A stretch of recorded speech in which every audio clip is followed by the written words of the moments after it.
ছট পূজা আমাদের হিন্দি ভাষী, বিশেষ করে আমাদের বিহার বা ইউপি, হরিয়ানা এইসব জায়গায় যারা বাসিন্দা তাদের এটা বড় উৎসব। এই ছট পূজা ছট্টি মাইয়ার পূজা করে 4 দিন খুব নিষ্ঠার সঙ্গে করে। আমাদের তারকেশ্বরে বহু এই হিন্দিভাষী মানুষ আছেন। এখানে থাকতে থাকতে তারা বাঙালি হয়ে গেছে। তারা সবাই বাংলা ভাষায় কথা বলে, বাঙালি খাবার খায়, বাঙালিদের সব অনুষ্ঠানে একত্রিত হয়। এরা দুর্গা পূজাও করে, এরা কালী পূজাও করে, সব হয়ে গেছে। তবু এটা এদের ধর্মীয় একটা প্রধান ধর্মীয় অনুষ্ঠান। তাই এদের মূলত এটা আমাদের লালপাখা এবং দুধপুকুরে হতো। তার দুধপুকুরের 2 বছর ধরে আমাদের পিউরিফায়ারের জন্যে ওখানে কাজ চলছে। হনুমান ঘাটেতে এটা হতো। আর আমাদের লালপাখার কাছে ওই ঘাটটায় হতো, কিন্তু এবারে অতিরিক্ত বৃষ্টির ফলে ওই জায়গাতে পানাতে ভর্তি হয়ে গেছে, যার জন্যে আমরা এই স্পটটাকে সিলেক্ট করলাম।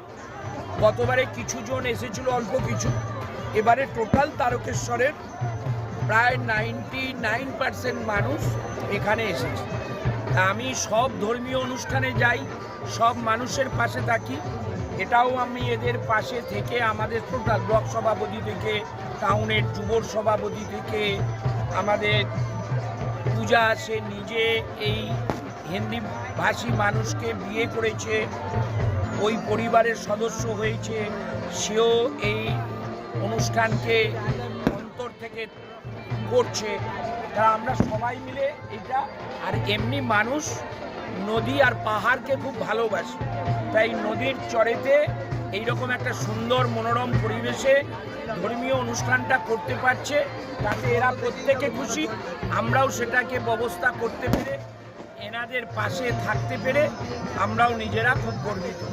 যাতে এই জায়গায় প্রতি বছর করতে পারা যায়, কিছু ডেভেলপ দরকার, সেটা আমরা দেখছি যে আগামী বারে ছট পূজার আগে সেই ডেভেলপগুলো আমরা যদি করে দিতে পারি, তা আরও ভালো করে ওরা এই অনুষ্ঠানটা করবে।